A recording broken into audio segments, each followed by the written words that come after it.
Riavako malala ao amin'ny tompo ho aminareo ane ny fahasoavan'i Jesosy Kristy tompontsika. Amen. Jesosy Kristy fitsaharana ho anao. Jesosy Kristy fitsaharana ho anao. Mofinainantsika anio ato amin'ny Matthieu 4:40, ny 4:20 hatramin'ny 4:30. Jesosy Kristy fitsaharana ho anao.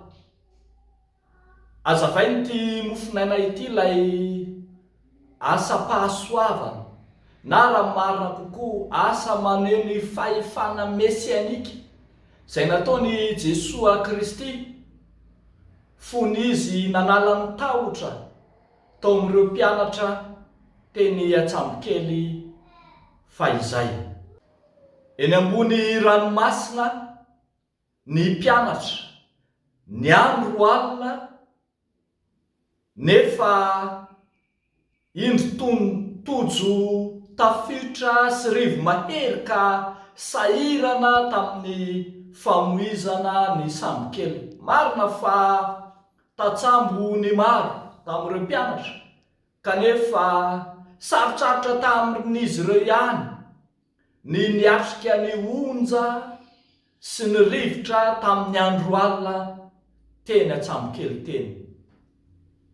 Tô nanampitrotraka ny tahotra lalina tao anatin'izy ireo, fa raha nanantena fa mba hitsena andro maraina rehefa avy nandalo ny fiambenana faefatra efa divaraina iny, indro tô matotoy indray aza no tô tazan'izy ireo.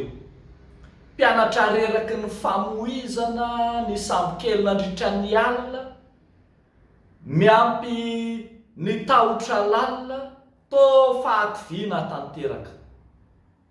Zao anefa ry havako, tsy matoto velively no ny fanena tamin'izy ireo, tsy zava-doza ho azy ity fa mifanohatra amin'izany, fitsaharana ho azy.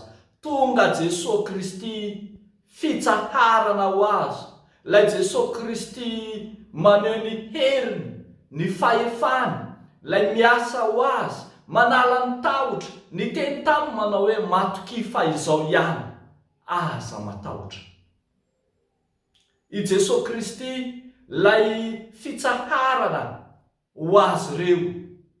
Lay miteny ihany koa aza tamin'ny Petera, manatona, vonina handray izay rehetra mangetaeta anatinazy. Eny, lay Jesosy Kristy mbola vonina haninditra ny tanany, handray izay solafaka, handray izay hanarina sy handray izay lavo tamin'ny fiainana. Hitantsika tamin'ny Petera raha latsaka tao anaty rano, dia Jesosy indray mbola nandray azy. Jesosy fitsaharana ho an'ny mpianatra, izany no hitantsika eto. Raha vantany voatafiditra tao anaty sambokely Jesosy, dia tony ny andro ny tsahitra ny rivotra. Raha vantany vo niditra teo amin'ny fiainan'izy ireo Jesosy, dia tonga tamin'ny mazava izy ireo, niala tamin'ny aizina izay nanahirana azy. Raha vo tonga tao amin'izy ireo Jesosy, tonga tao an-tanàna tao Genesareta, raha fahiny norohan'ny olona sy ny angavian'ny olona hiala, any amin'ny Matthieu 5:20 ahitantsika izany.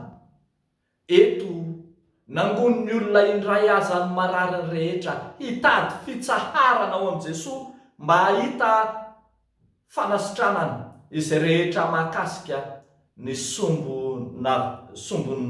sombon-dambana. Ry havako malala ao amin'ny tompo, i Jesosy miditra eo amin'ny fiainany mino no mitondra fitsaharana ho azy. Sarotra ny nalehan'ny mpianatra, teny ampiampitana teny ambony ranomasina tamin'ny andro alina feno tahotra, kanefa dia tonga teny somafalo azy ireo. I Jesosy lay fitsaharana rehefa niditra tao Atsambokely, rehefa Jesosy ny fantohana mitsahitra ny onja rehetra.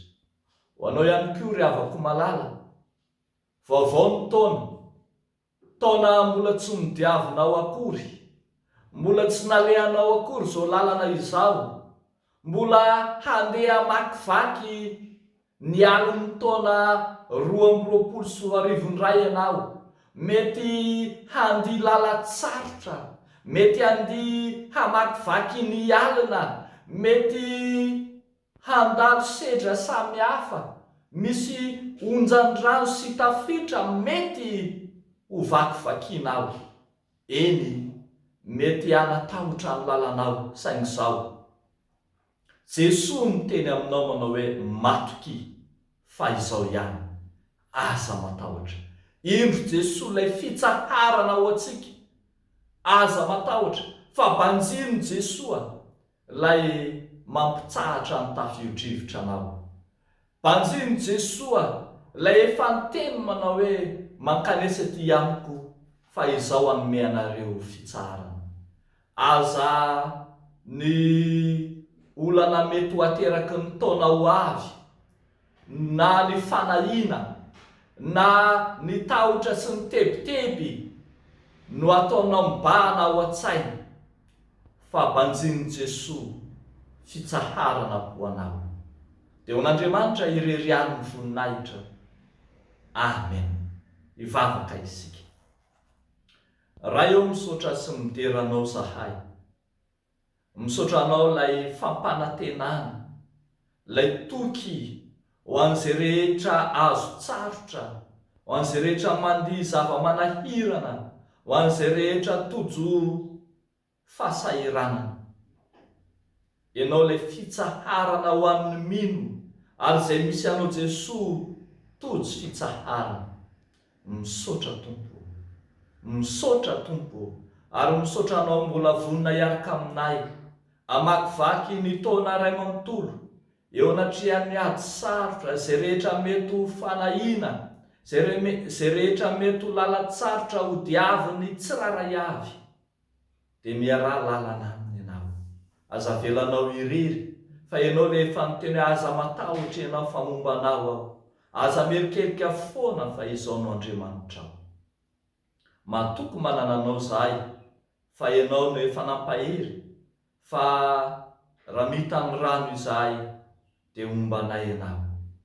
Raha mamaky ny ono izay dia tsy hanafitra anay ianao. Eny raha mamaky ny afo dia tsy ho may, ary tsy rehetra aminay ny lafo satria ianao Andriamanitra fitsaharana ho anay. Dia ho anao Tompo ny dera sy ny laza ny voninahitra, ho anao hatramin'ny taloha indrindra ka ho mandrakizay mandrakizay. Amen.